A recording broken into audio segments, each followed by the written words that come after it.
आज गया जिला के डाक बंगला रोड स्थित सूर्या होटल में भारतीय श्रमजीवी पत्रकार संघ की एक महत्वपूर्ण बैठक का आयोजन किया गया। इस अवसर पर भारतीय श्रमजीवी पत्रकार संघ के राष्ट्रीय महासचिव शाहनवाज हसन को गया के पत्रकारों ने अपनी समस्याओं से अवगत कराया। गया के पत्रकार पर झूठे मुकदमे सहित अनेक मुद्दों पर चर्चा हुई। श्री हसन ने कहा कि आज जिस तरह प्रिंट एवं इलेक्ट्रॉनिक मीडिया के लिए कोड ऑफ कंडक्ट का अनुपालन अनिवार्य है, उसी प्रकार डिजिटल मीडिया के लिए भी डिजिटल मीडिया एक्ट 2021 बनाया गया है, जो सभी राज्यों में लागू नहीं किया गया है। उन्होंने बिहार एवं बंगाल सरकार से डिजिटल मीडिया के पत्रकारों को मान्यता के लिए दोनों राज्यों के मुख्यमंत्रियों को BSPS द्वारा पत्र लिखने की जानकारी दी। उन्होंने गया के पत्रकारों से कहा कि जिस तरह केंद्र सरकार द्वारा अन्य कई राज्यों में पत्रकारों को सुविधा दी जा रही है, वैसे ही बिहार जैसे राज्य में भी पत्रकारों को उनका अधिकार मिलना चाहिए। गया के पत्रकारों ने आगामी महीनों में बोध गया स्थित एक निजी होटल में कार्यशाला के आयोजन का प्रस्ताव रखा, जिसमें देश भर के पत्रकारों को आमंत्रित किया जाएगा। इस बैठक में मगध प्रमंडल के अध्यक्ष अजय भूषण की अध्यक्षता में बैठक का आयोजित किया गया। इस बैठक में मुख्य रूप से धर्मेंद्र कुमार, अमित सिंह, वरिष्ठ पत्रकार रमेश कुमार, रविकांत पटेल, राजू पटवा, संदीप कुमार, प्रकाश कुमार, कुमार रंजीत कुमार एवं अन्य शामिल थे। से लगातार 4 तारीख से लगातार देश भर के विभिन्न राज्यों का भ्रमण हो रहा है। हावड़ा में हावड़ा प्रेस क्लब के द्वारा बैठक हुई और वहाँ हावड़ा प्रेस क्लब के 100% साथियों ने BSPS की सदस्यता ली।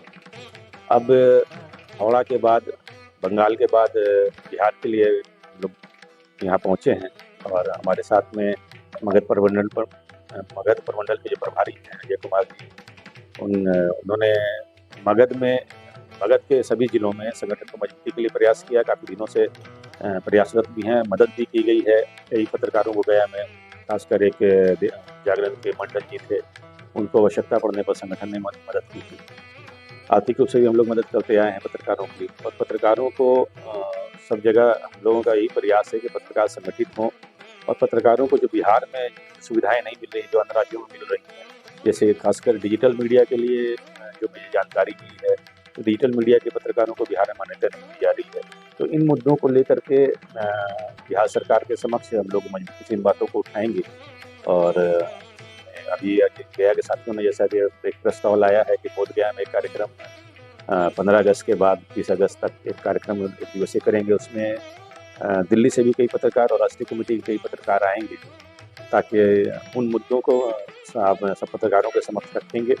और हम लोग यही ये पत्रकार संगठन की ही मांग है कि पत्रकारों की जो देश भर में सुविधाएं मिल रही हैं वो बिहार में भी मिलना चाहिए। पेंशन योजना है, पत्रकारों के लिए पेंशन तो है लेकिन यहाँ पर बहुत कम है, और वो भी मान्यता प्राप्त पत्रकारों के लिए ही, कुछ निंदा पत्रकारों को ही दिया जा रहा है।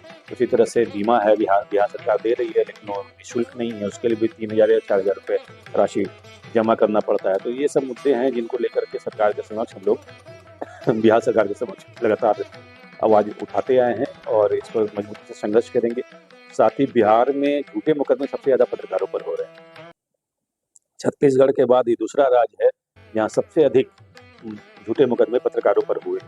उन मामलों में हम लोगों ने पिछले दिनों मुख्य सचिव बिहार जब थे अभी सुभानी जी, और DGP बिहार से मिलना था तो वो नहीं थे उपलब्ध। तो ADG साहब से हम लोगों ने बात की थी और उन्होंने कहा था उपलब्ध कराने के लिए ऐसे सभी आंकड़े जिस पर के जिन पत्रकारों पर झूठे मुकदमे दर्ज किए गए, वहाँ कार्रवाई का प्रावधान उन्होंने कहा था, कार्रवाई भी की जाएगी अगर झूठे मुकदमे हैं। खासकर मोतिहारी, गया में भी मामला एक सामने आया है, और जगहों पर मोतिहारी में है, और कुछ मुजफ्फरपुर का मामला सामने आया है।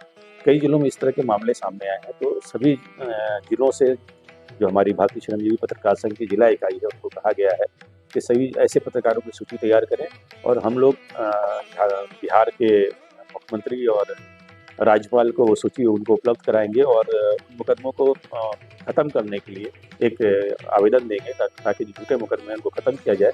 और ऐसे अधिकारी जो पत्रकारों पर झूठे मुकदमे दर्ज करते हैं उनके ऊपर निश्चित रूप से कार्रवाई की जाए। उन्हें ऐसा कोई थाना प्रभारी या कोई है या अधिकारी है तो उन्हें कभी भविष्य में किसी थाने में प्रभारी के रूप में ना नियुक्त की जाए, ये हमारा प्रयास होगा। जो भी होते हैं आप देखेंगे, थोड़ी देर पहले मैं कह रहा था कि आप यहाँ गया में ई-रिक्शा, जिसको आप लोग टुक टुक या टोटो या कुछ कहते हैं, तो ई-रिक्शा जो है यहाँ पर काफ़ी है। गया में हमको मुझे काफ़ी देखने को मिलता है। आप ई रिक्शा वाले किसी से को जो चालक है उसके साथ में अगर कुछ आप बात दुर्व्यवहार कर लेंगे तो देखिएगा वो किस तरह से एक झुंड बना करके एकदम टूट पड़ेंगे चाहे कोई भी। तो जानते हैं संगठन का मतलब क्या होता है, समूह में संगठन की ताकत होती है। लेकिन पत्रकार बुद्धिजीवी होते हैं, जो उद्देश्य जो हमारा होना चाहिए पत्रकारिता का उसको भूल करके डिफरेंट इश्यूज़ पर लड़ रहे होते हैं। किसी को पद चाहिए होता है, कोई प्रेस क्लब का अध्यक्ष बनना चाहता है, कोई भवन पर कब्जा करना चाहता है, कोई अलग तरह के इस तरह के मामले होते हैं कि और वो अपनी दुकानदारी चमकाने के लिए पत्रकारों को संगठित करते हैं। एक भरम और होता है बड़े अखबारों के लिए, खासकर मैं कहूँगा इस भरम में जीते हैं वो तो बड़े अखबार हैं, सो कॉल्ड बड़े अखबार। हालांकि वो बड़े अखबार उनके साथ एक नहीं मैं 10 उदाहरण दूंगा, वो खड़े नहीं हुए हैं। जब किसी पत्रकार की बड़े अखबार की हत्या हुई है तो कोई बड़ा अखबार का संपादक, कोई बड़ा अखबार का ब्यूरो आज तक खड़ा नहीं हुआ। आज भी मैं किसी अखबार का नाम नहीं लूँगा, लेकिन बड़ा अखबार है, नेशनल अखबार है, उसके पत्रकार बीमार हैं गंभीर रूप से, उसको कलेक्शन करने की बात आई है तो हमारा संगठन कर रहा है। एक बड़े अखबार है, उसके ब्यूरो के ऊपर झूठा मुकदमा दर्ज किया गया, उस अखबार ने लिख के दे दिया है, तो मेरे अखबार में नहीं थे। ये बड़े अखबार का हमें लिख के दिए, मतलब वो उसको एक तरह से फर्जी पत्रकार का प्रमाण दे रहे हैं। हालांकि वो जीवन भर पत्रकारिता किया उस अखबार, वो लिख रहे हैं मेरे अखबार में नहीं। तो ये जो भरम में जीते हैं वो वही बात है, जो मोर नाचता है जब तक उसकी अपने पैर को नजर नहीं पड़ती है। तो ऐसे ही लोग जो बुद्धिजीवी है, जो पत्रकार है, गया हो या कहीं देश भर कहीं भी हो, अपने पैर को जरूर नजर डाल दिया करें।